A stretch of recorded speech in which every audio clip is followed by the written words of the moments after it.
అస్సలాము అలైకుం వరహ్మతుల్లాహి వబరకాతుహు. ఔజుబిల్లాహి మినష్ షైతానిర్ రజీం. బిస్మిల్లాహిర్ రహమానిర్ రహీం. శాపగ్రస్తుడైన సైతాన్ బారి నుంచి సృష్టికర్త అయిన అల్లాహ్ యొక్క రక్షణని, అల్లాహ్ యొక్క సహాయాన్ని రక్షణ వేడుకుంటూ ఉన్నాను. ఆమీన్. అల్లాహ్ ప్రవక్త ముహమ్మద్ సల్లల్లాహు అలైహి వసల్లం గారిపైన శాంతి సేవలు కురిపించండి వల్ల. ఆమీన్. సఫర్ నెల ఇది ఇస్లామిక్ క్యాలెండర్లో 2వ నెల. ఖురాన్ మరియు హదీస్ ఆధారంగా ఇస్లాం ప్రకారం చూసినట్లయితే కనుక సఫర్ అనేది ఇస్లామిక్ క్యాలెండర్లో 2వ నెల. దీని గురించి చూసినట్లయితే సఫర్ అనే పదానికి అరబిక్ భాషలో ఖాళీ లేదా శూన్యం అని అర్థం.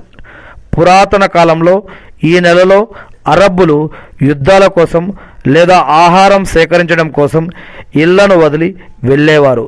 దానివల్ల వారి ఇల్లు ఖాళీగా ఉండేవి. ఈ పేరు వచ్చిందని చెబుతారు.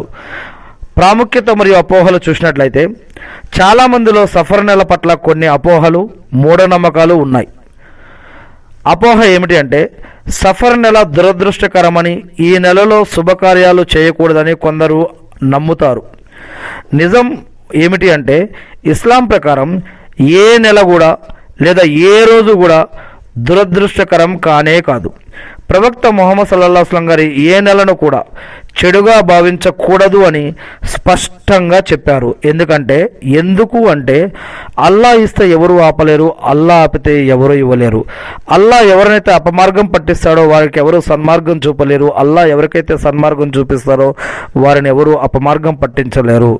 ఎవరికైనా సరే అల్లా సుబ్హానహు వ తఆలానే వారి యొక్క తక్దీర్ ప్రకారం అల్లా ఇవ్వాలనుకున్నది ఇచ్చి తీరుతాడు. ఎవరు ఆయన్ని ఆపలేరు. అల్లా దేన్నైతే ఇవ్వకూడదు అనుకుంటాడో ఎవరు దాన్ని ఇప్పించలేరు. అందుకే ఏదైనా సరే మనం బ్రతికి ఉన్న ప్రతి క్షణం విలువైనది, మనం బ్రతికి ఉన్న ప్రతిరోజు విలువైనది, మనం బ్రతికి ఉన్న ప్రతి సంవత్సరం, ప్రతి నెల, ప్రతి వారం, ప్రతి రోజు, ప్రతి గడియ, ప్రతి సెకండ్ కూడా విలువైనది.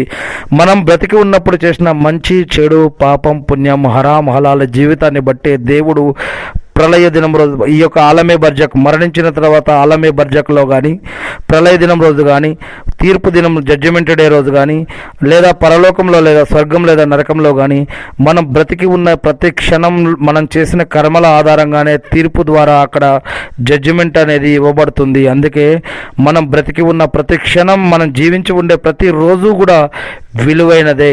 ఏది కూడా వృధా కాదు, వేస్ట్ కాదు. అందుకే మనం వీలైనంత ఎక్కువగా మనకి ఇటువంటి అపోహలు, వస్వాసాలు వచ్చినప్పుడు మనం వీలైతే 2 రకాతులు నమాజ్ చేసుకోవడం కానీ, దువా చేసుకోవడం కానీ, ఉపవాసాలు ఉండటం కానీ, ఖురాన్ చదవటం కానీ, వీటి వల్ల చెడుల నుంచి రక్షణ పొందవచ్చు. కానీ దేనిని కూడా దురదృష్టకరంగా భావించకూడదు అని ఇస్లాం తెలియజేస్తుంది. ఇస్లాం మూఢనమ్మకాలని ఏ విధంగా తెంచివేసిందో, ఏ విధంగా చెరిపివేసిందో ఖురాన్ మరియు హదీసులు చదివి మీరే తెలుసుకోవచ్చు. అందుకే ఏ రోజు కూడా